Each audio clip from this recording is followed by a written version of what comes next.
Next, we'd like to welcome João, Luís, Sobrinho, presenting Dragon, distributed route aggregation on the global network.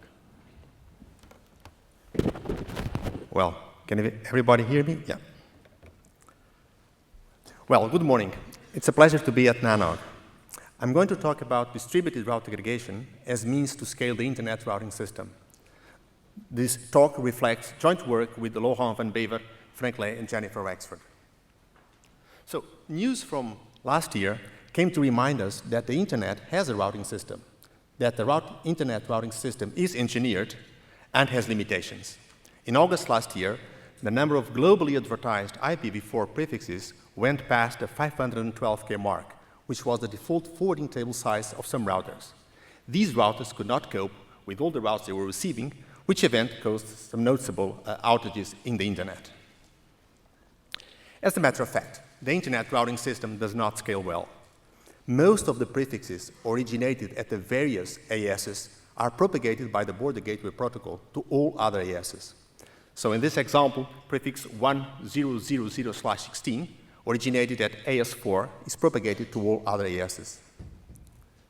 The same is true of prefix 1100/16. It's propagated to all other ASs. Even prefix 1010/24, whose address space is contained in the address space of 1000/16, is propagated to all ASs. Take an analogy, however imperfect analogy is, with road networks. A prefix is a set of addresses, that is a neighborhood in some city.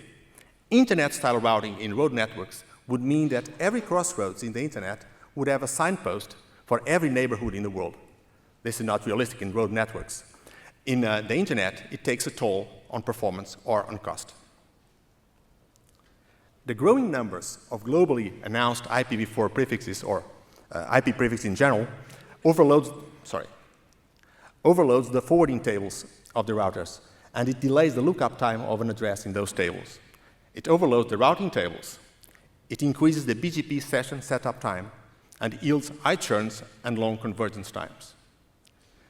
The lack of scalability also does not bode well for the future of the internet routing system. We are finally witnessing a transition from IPv4 to IPv6 prefixes. Without an addressing plan for IPv6 that takes into account routing scalability, many more IPv6 prefixes than IPv4 prefixes are potentially formed. At the same time, we see a momentum endowing BGP with security features. Secure BGP, in particular, requires authentication, online authentication, and verification of routes. And this further burdens the routing processes. So Dragon is our distributed solution to scale the internet routing system. The basic version of Dragon consists of a filtering strategy that purges redundant routing information from the internet. It achieves savings on the routing and forwarding state on the order of 50%. Full Dragon includes as well an aggregation strategy that boosts the savings to about 80%. Significantly, Dragon does not require changes to the forwarding plane, nor does it require changes to the BGP protocol. It only adds new routing procedures to the routers that can readily be implemented in router software. We are implementing it in Bird. So, in the remainder of this talk, I will present Dragon. The art and the science of inter-domain routing lies much on our ability to relate global routing behaviors to local routing procedures. I will start with a global view of internet scalability. Dragon is our set of local procedures to realize that global view. It consists of a filtering strategy and an aggregation strategy. I will also present some performance results on Dragon.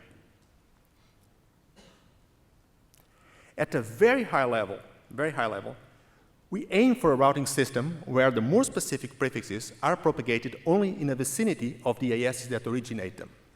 So in this example, prefix 1010/24, which is more specific than prefix 1000/16, is propagated from AS3 to AS2, but not further to AS1. In terms of forwarding, it means that data packets are forwarded along ever more specific prefixes until they reach the destination. So a data packet with destination address 1011 is forwarded at AS1 along prefix 1000/16. When it arrives at AS2, is forwarded along prefix 1010/24, which is more specific. This more closely resembles the reality of road networks, where signposts at the crossroads have coarse-grained information about faraway destinations and only detailed information about nearby destinations. But do we have reasons to believe that such a global view is possible in today's internet? And in hindsight, after the work on Dragon, the answer is yes. There is some implicit structure on the internet routing system that can be exploited, harnessed for scalability. There are two sides to this structure. First, many ASs buy connectivity from their providers. This establishes an hierarchy between customer and providers. That hierarchy is aligned with the prefix hierarchy in the sense that the more specific prefixes are originated by customer ASs, suggesting that they don't have to be propagated too far away from their provider ASs. The second aspect is that ASs that originate aggregatable address space are roughly clustered together. Routing information registries assign address space in a given geographic region, and ASs tend to connect to providers in the same geographic region. This is rough. Okay. So the challenge is, how do we realize this global view through automated local routing decisions? And this is challenging, especially given that the internet routing system is as decentralized as it can be. Each AS decides where to connect, whether at an internet exchange point, whether or not to multi-home. Each AS decides where to acquire address space from a regional or local registry from a provider, and each AS decides on its own routing policies, how to announce its address space, and how to treat the routes it receives from its neighbors. Okay? So Dragon is our set of procedures, local procedures, to realize that global view. Let's go to the filtering strategy of Dragon.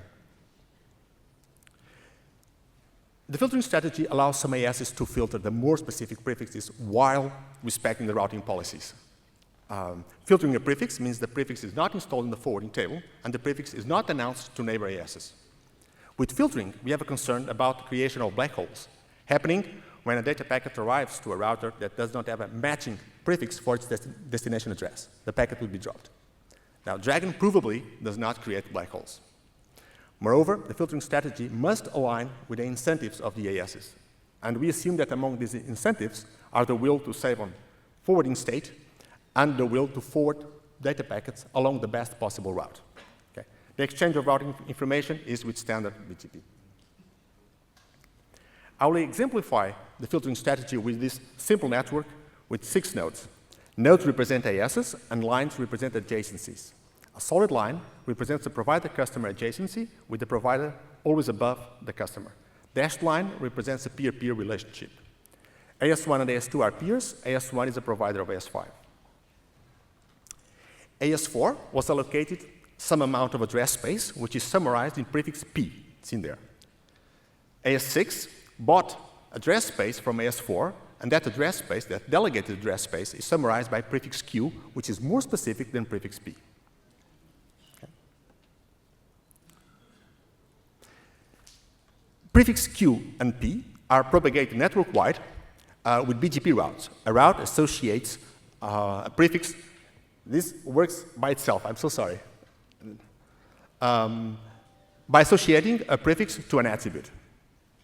So, AS6 creates a route pertaining to P, which is called a Q route, a route pertaining to Q, a Q route, that it sends to its neighbors. I will assume the Gao-Rexford routing policies, which are believed to provide a baseline of understanding for how network operators set their policies.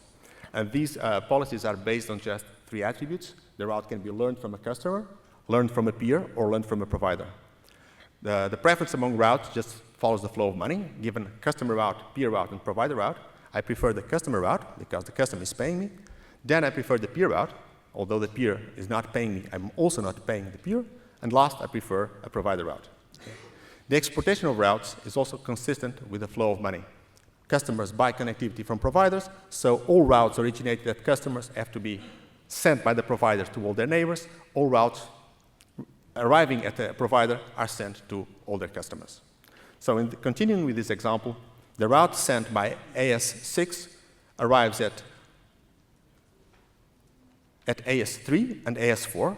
AS3 and AS4 elect a customer route to reach Q. So in this case, they send their packets directly to AS6 with the customer.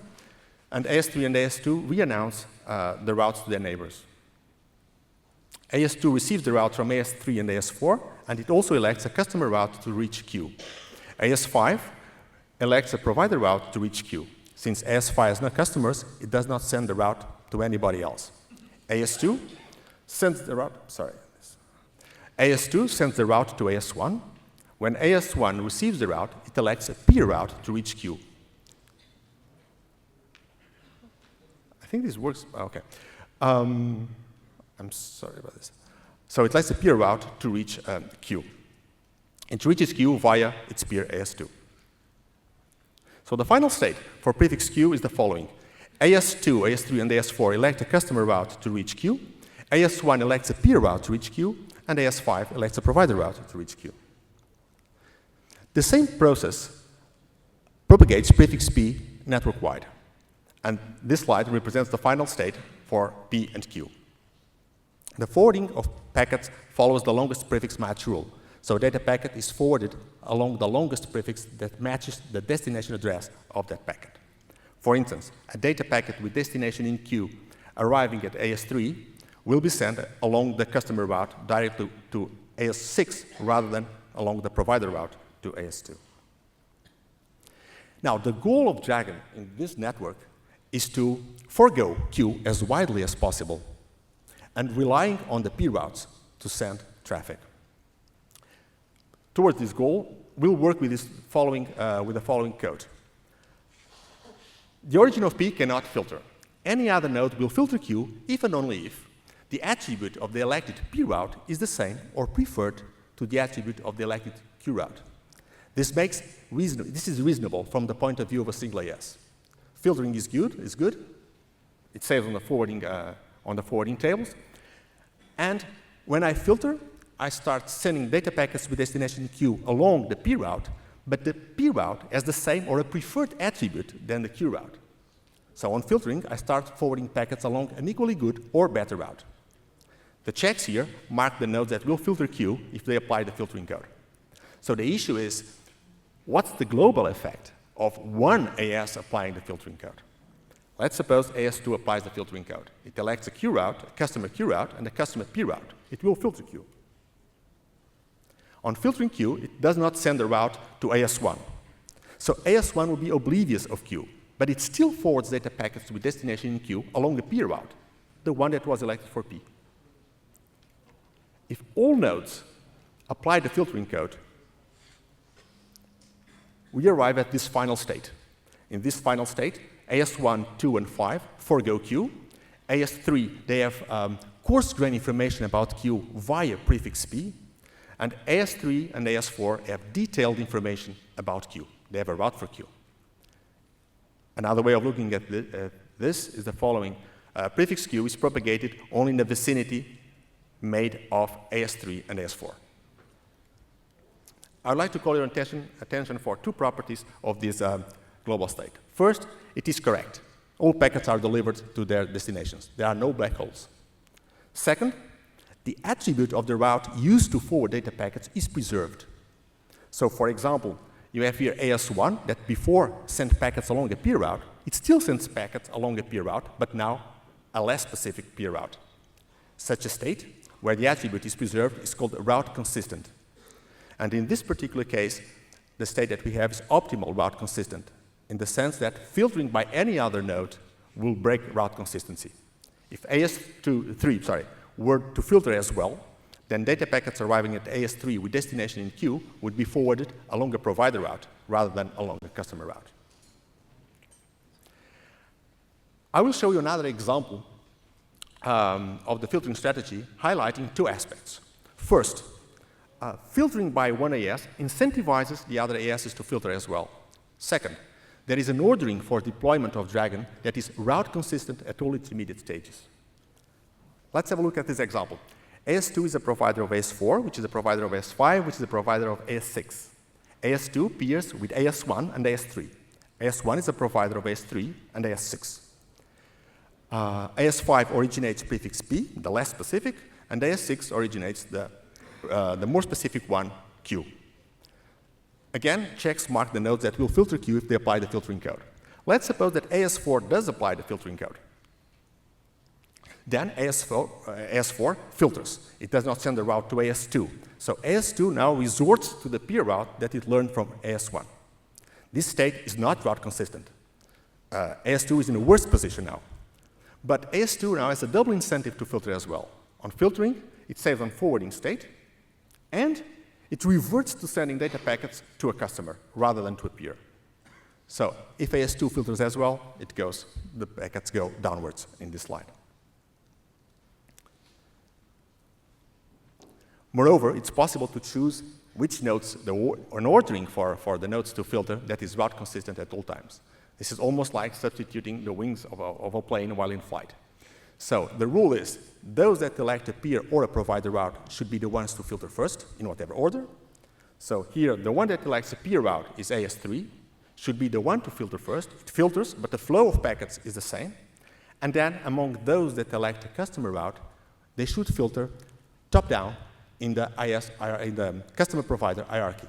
So a node should only apply the filtering code if its providers have already applied the filtering code. So AS2 is the one that has no providers there, should be the first one to apply the filtering code. The flow of packets remains the same, then AS4, and then the flow of packets remains the same. Okay. Now, we don't have just two prefixes in the internet. In fact, we have more than 500K prefixes in the internet. These prefixes are logically organized in trees, where the provider-independent prefixes are at the roots of those trees. The filtering code applies between a node and the parent, between a prefix and the parent prefix in the tree. The parent of a prefix P is the more specific prefix that is less specific than P. Okay? We have shown that Dragon, the filtering strategy, is correct for the same routing policies for which BGP is correct. And if there is an additional property called isotonicity, then Dragon is a optimal route consistent when all ASs apply the filtering code, and there is an ordering for deployment that is route consistent at all intermediate stages. Isotonicity is a talk in itself, but essentially it means that if one AS prefers one route over the other, a neighboring AS does not have the opposite preference after the local processing of the routes. Many routing policies are isotone, even if network operators are not explicitly aware of the fact. The Gao-Rector routing policies, for instance, are isotone. Note that optimal route consistency is not synonymous with efficiency. It's the maximal number of nodes that can forego Q, does not say if there are many of them or not many of them. Okay. The aggregation strategy. So provider-independent prefixes do not have a parent in the prefix tree, and so they cannot be subject to the filtering strategy. Dragon allows nodes to create aggregation prefixes so that the provider-independent prefixes can be filtered somewhere else in the network. An aggregation prefix does not create new address space, so it's a beacon, it's not a destination, and it has to cover more than one provider-independent prefix.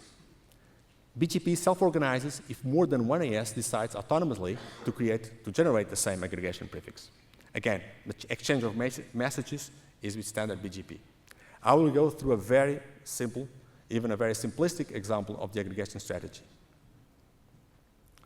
So in this example, AS4, so AS1 is a provider of AS2, who is a provider of AS3, AS3 is a provider of AS4, AS5, and AS6. AS4 originates prefix P0. That's prefix P appended with a 0. AS5 originates P10, and AS6 originates P11. Okay. P0, the address space of P0 together with P10 and P11 make the address space of P. Nodes AS1, AS1, 2, and 3, they elect customer routes to reach each of these prefixes. Okay? In order to generate an aggregation prefix, you cannot create new address space. You have to have at least 2 covered prefixes, and you have to elect a customer route for each of the covered prefixes. So AS3 is under these conditions. AS3 can create an aggregation prefix. Suppose it does create the aggregation prefix P. Then it announces the aggregation prefix to all its neighbors. AS2 will elect a customer P route and the customer route as well for all the more specific prefixes. If it applies the filtering code, it will be able to filter all the more specific prefixes, so that AS1 will be even oblivious of these prefixes. AS4, AS5, and AS6 will also be able to filter the more specific prefixes, except the ones that they generated. Again, in the general case, the aggregation prefixes apply to the prefixes in the trees that are at the roots. The system self-organizes if there are more than one node originating the same aggregation prefix. And we even have optimal, under this magic of the isotonicity property, if routing policies are isotone, then the origins are optimal in the sense that they maximize the filtering possibilities elsewhere in the network.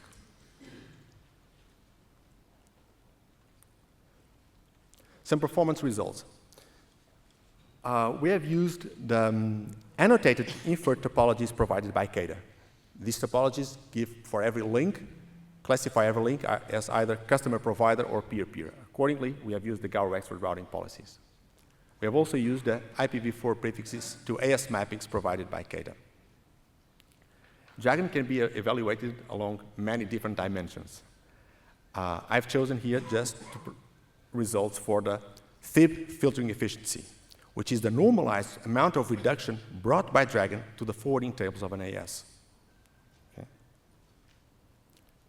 I consider the case of basic Dragon, which consists just of the filtering strategy, and we saw that every AS have a FIB filtering efficiency of at least 47%.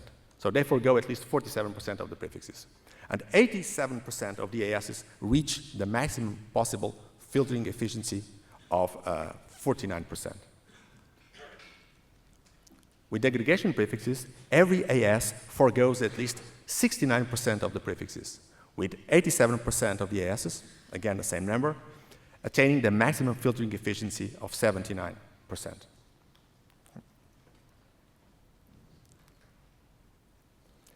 In conclusion, Dragon is a BGP add-on to scale the internet routing system. Dragon can be deployed incrementally, and it reduces the amount of forwarding state by approximately 80% if you take full Dragon into account. But we think that Dragon is more fundamentally a solid framework to reason about route aggregation. It's based on a solid theory that encompasses all types of routing policies. So it's on solid ground, we think. Okay, we have a website. Please come and visit us, and I'll be happy to take any questions.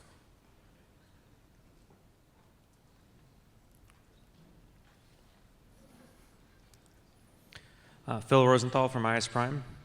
So, from my perspective, if you're an endpoint on the internet and you're not providing transit to anyone. Could you please speak a bit louder so that? Phil Rosenthal from IS Prime. So, from my perspective, if you're an endpoint on the internet and you're not providing BGP transit, this should work as you described. But if you're providing transit, you end up with a problem where if you're not announcing a more specific route to a customer of yours, and your competitor is, because in their case they see different paths, your competitor is going to take that traffic and not you.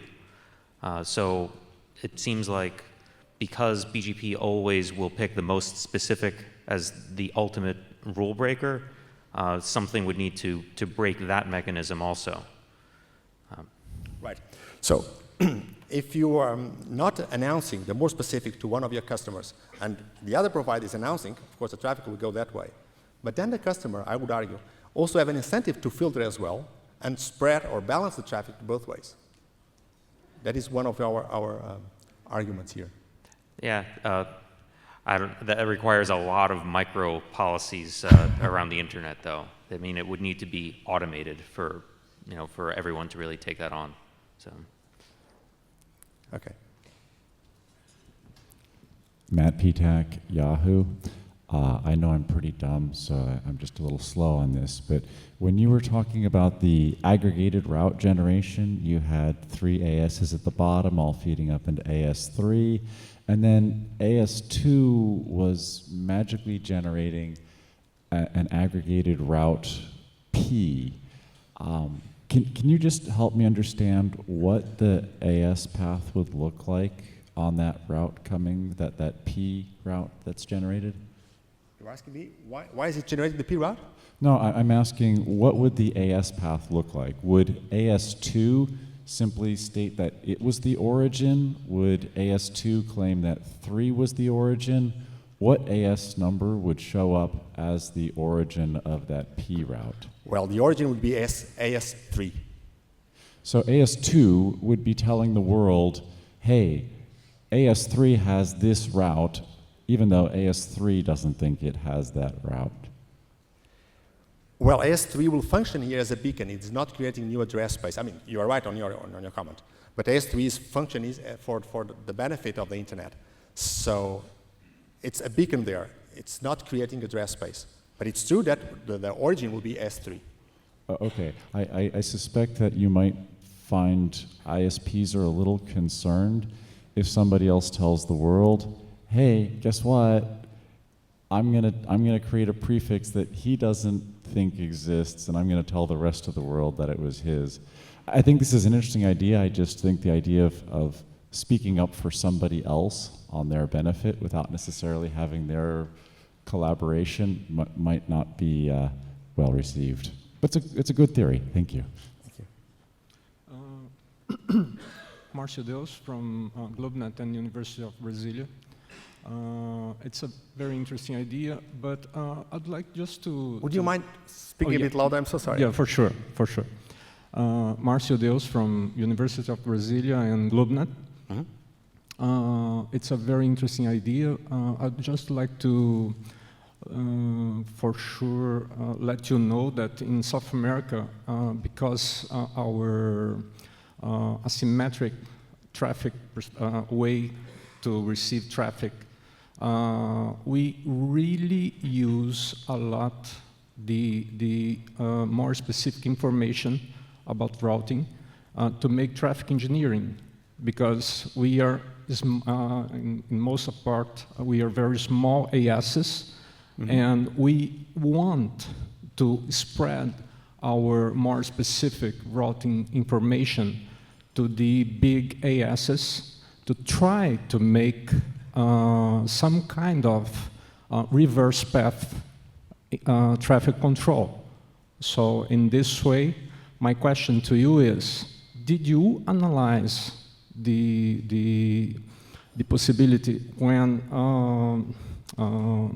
dealing with not with internal routing information only, but the way that the advertise from an orange AS do to sense to make the an external AS sensible to change path information because some kind of prepend or something like that.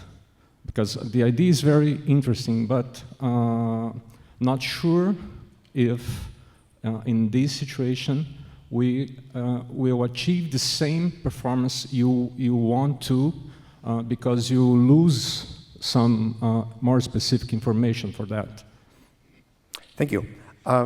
Yes, we looked into that. We looked also to traffic engineering by de-aggregating prefixes. But what the conclusion that we arrived at is that far away, I mean, this traffic engineering changes the flow of paths nearby where the traffic engineering is done. But far away in the internet, it does not matter too much. Okay? It has an impact on your providers, maybe on the providers of your providers, but not too far away. And it's possible to implement Dragon and exclude, let's say, exclude the filtering strategy from your provider. So you say something like, specifically my provider, I'm doing traffic engineering, do not apply Dragon. So do not filter even if the rules would say that you would filter. Okay? But far away, it doesn't make too much of a difference. And it's even possible to make an equivalent, but that's perhaps more abstract, an equivalent way of doing traffic engineering, where the node that generates the less specific prefix is a bit further away from your origin. I'll be happy to talk with you with the details later on. It has a number of details, but yeah, we looked into that, I think. Rafał Szarecki, Juniper Networks. Interesting approach. Thank you very much. You said sometime during the presentation that there is a condition that the attributes of the contributing path and contributing prefix and super prefix has to be equal or similar, right? I understand that the next hop has to be equal, otherwise but are you considering also other attributes? Absolutely. Our concept of attribute here is very abstract. It's just to say that you have a number of routes and you have to elect one. That's what BGP does. One among a number. So that's based on attributes. These are not necessarily BGP attributes. They are general concept of attributes. Okay? So these attributes here would take into account, let's say, local pref and AS path together. It's an abstract way to say how you select the best route. Okay? And then the attribute of the less specific route does not have to be the same as the one of the more specific one. It has to be the same or worse. Almost. Or worse. Or worse. Or worse, yes. Okay. And let's say two comments. First, this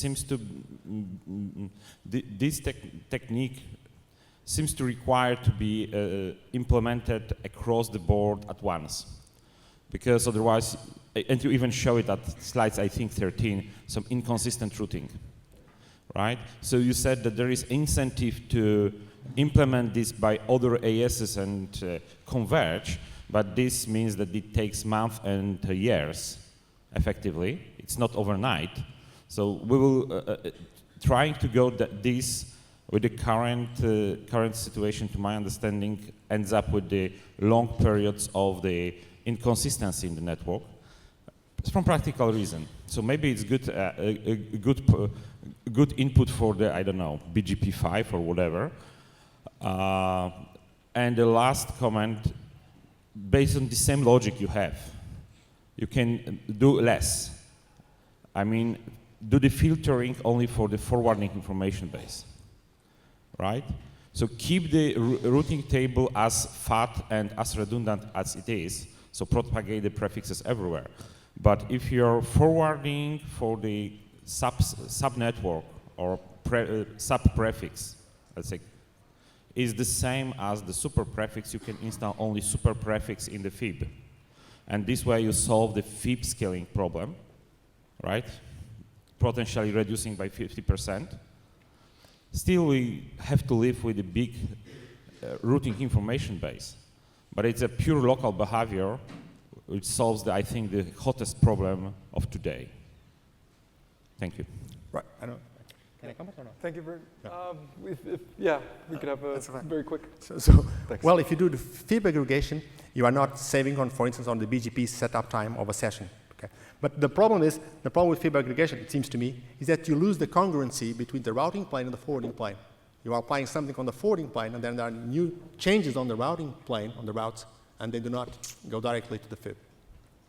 You lose it only locally on the box. And if you can do this on the, you lose some kind of consistency also in this concept, right? By aggregating, by filtering information on the RIP level. So if you do this only on the FIB, it doesn't impact the whole network. It doesn't impact forwarding paradigm because the next hop of the are equal, so the packet will go exactly as it should go. We just have less states in the forwarding table. So I don't think it's okay. I'll be happy to take it offline. It doesn't change the forwarding. It just optimize the amount of information, remove the redundant information from the FIB. Okay, thank you very much. Unfortunately, we do need to close the mics and continue.